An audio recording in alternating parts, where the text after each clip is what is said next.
have a lot in the hair problem there. One of the things, never mind me, I'm growing this hair out. It's doing its own thing, right? That's totally something else. Don't judge me yet. One of the things that I see people talk about oftentimes in the Sales Talk with Sales Pro group here on Facebook, and if you're not a member of Sales Talk with Sales Pros, then go over there and send a request. We'll let you in. We're close to 20,000 people at this point. We'll probably be at 20,000 people at some time, maybe this week, maybe today, if you guys would just join us over there and start awesome conversations, leave content, videos, things like that. Anyway, one of the biggest things that I see people do, or I notice people doing back there when they ask questions, is they just overcomplicate things. Right? When people overcomplicate in the close, they'll ask these long, drawn-out, elaborate questions about, what do I do when they say this, or what do I do when they say this, or what do I do when they say this, or when this happens, do you think it's some Jedi mind trick? Do you believe in NLP? Do you think we should do this, that, and the other?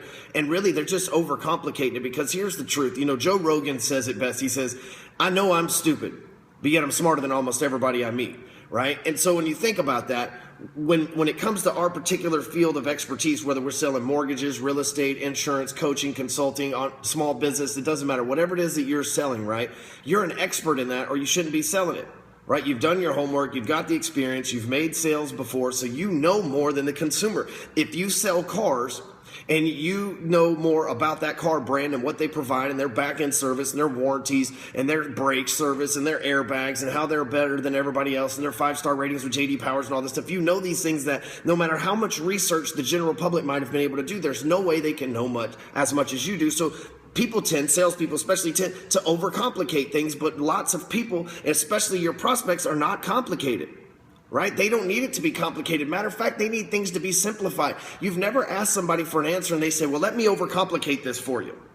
Right? Oh, I'd love to give you an answer for that. You ask people for a simple answer. Hey, man, can you just give me a simple answer? Right? Hey, man, can you just not overcomplicate this shit to where I can comprehend what it is? But see, when we go into the close and we get objections, we think that it's got to be NLP, or we think that we've got to do something wrong on our end or everything else, and you're overcomplicating things. Keep it simple, right? Listen, because here's the thing about objections and when it comes into the close.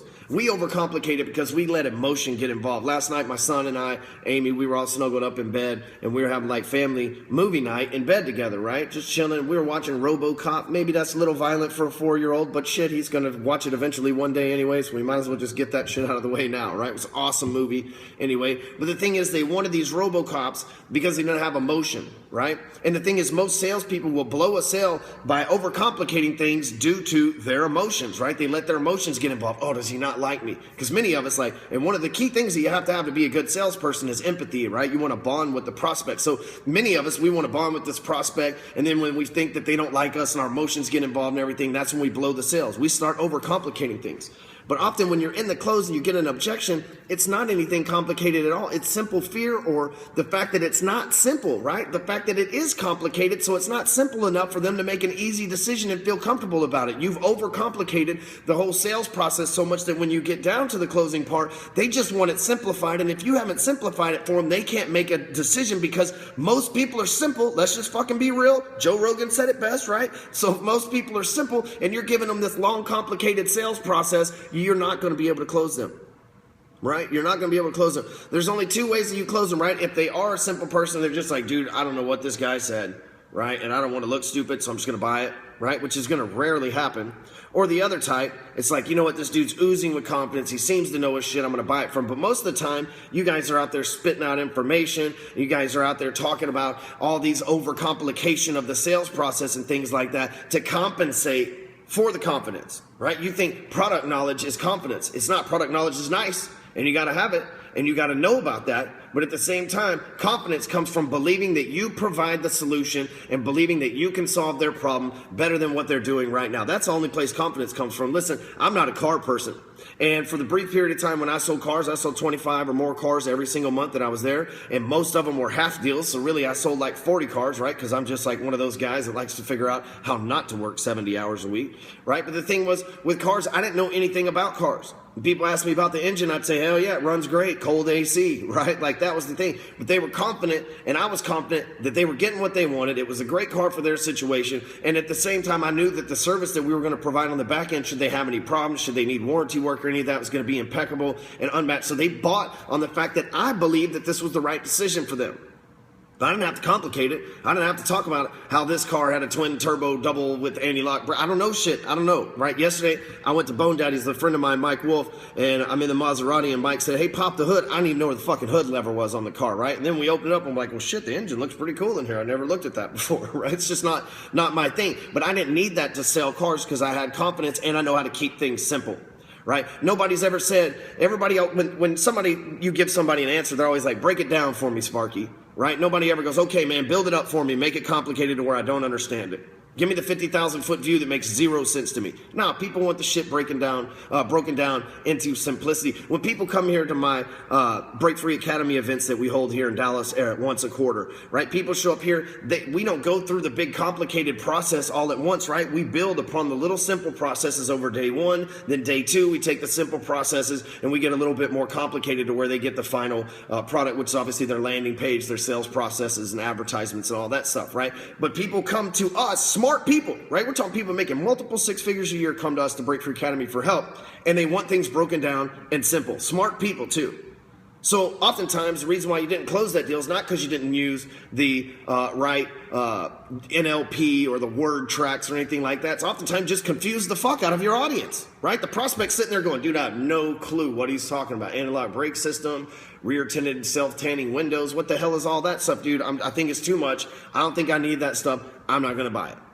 Right? That's exactly what happens. Or I'm confused. I need to do some more research and I'm not going to make a decision until I have my facts in order. And right now I don't have my facts in order because this salesperson is complicating the shit out of anything that I thought was in. So that's right. OverEducate. Kelly Abbey right here. Kelly Abbey 2 says, hey, you know what? OverEducate. And it's true. You know what? They don't necessarily need to be educated. Just answer their questions, right? And really as a salesperson, I say this often too, you should be asking them questions. They should be doing most of the talking, not you, right? When you're going through the process with a prospect, questions lead to confessions, right? So you should be asking them questions and the prospect should be doing the majority of the talking. Matter of fact, most sales conversations that are lost, if you transcribe the sales conversation, I fucked up one yesterday. I know it. I talked too much yesterday and I blew a sale and it was my own damn fault. And as soon as I got off the phone, like shit, I didn't ask enough questions and I talked too damn much, right? Even the closer, right? Even I make mistakes.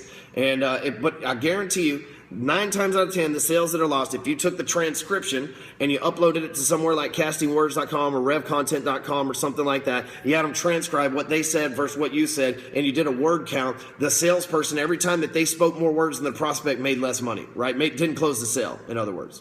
So something to think about. That's right. Oh, my man Patrick Grabs here. Shout out to Patrick. He says pillow talk, right? You gotta ask them those questions to uncover what it is they're there. Nobody wants to go car shopping because they like car dealerships or they like cars, right? It's rare that somebody's like, dude, I'm just got extra money to go buy another car. What happens is they have a flat tire and they don't want to pay $200 for another tire, so they just figure they get another car. The engine's about to go out. It's got a lot of miles on it. They're sick and tired of it. It stinks. They're having another kid. They need an upgrade. They've had it for forever. There's another reason besides just the fact they buy a house. Same thing. Nobody wants a mortgage, right? Nobody's like, dude, I need a mortgage, right? But what they want is a house. So it's your job as a salesperson to ask those questions to figure out what the hell it is they actually want and then sell them that by way of what it is that is your product or service. So yeah, scripts keep them talking. You're right. And scripts are good for like quick comebacks. But scripts, like when we write scripts for our sales team here at Hardcore Closer, but they're questions. That's pretty much it. Even our customer service representative that calls in the back end, like when somebody buys one of our products, there's a customer service representative that calls and onboards them, right? And so when that happens, even the customer service persons, we want to ask questions because we want to know about the prospect, right? Fuck, you know about us. You're watching videos, you're reading blog posts, you see all the material, you're buying the programs that we have, you know about us, and we'd like to know about you. And I think that if we all take that attitude as salespeople and actually act interested in the client and actually figure out what it is that they're actually there for, not talk too much. The only way you can find out what they're there for is by asking questions. And then from there, keeping it as simple as possible, because guess what? If you're asking them questions, they're giving you answers, right? If you're giving them statements, they're asking you questions, you're giving them answers. Guess what? Every time you're talking, you just overcomplicate shit a little bit more, right? Which gets you further and further away from a sale. So, hey, if you dig this, share it. Last thing I want to mention is if you haven't signed up for ClickSo.com, CLYXO.com, it's completely free. It's awesome. You can check my profile out, ClickSo.com/closer. Sign up's an easy place to keep all your social media in one spot. It's my company. I own it 100%. I've invested all the money myself, and I need people like you to get on there, check it out, tell me how much you love it, and share it on Facebook. So, hey, thanks for tuning in for 10 minutes with me today. Let's go close something.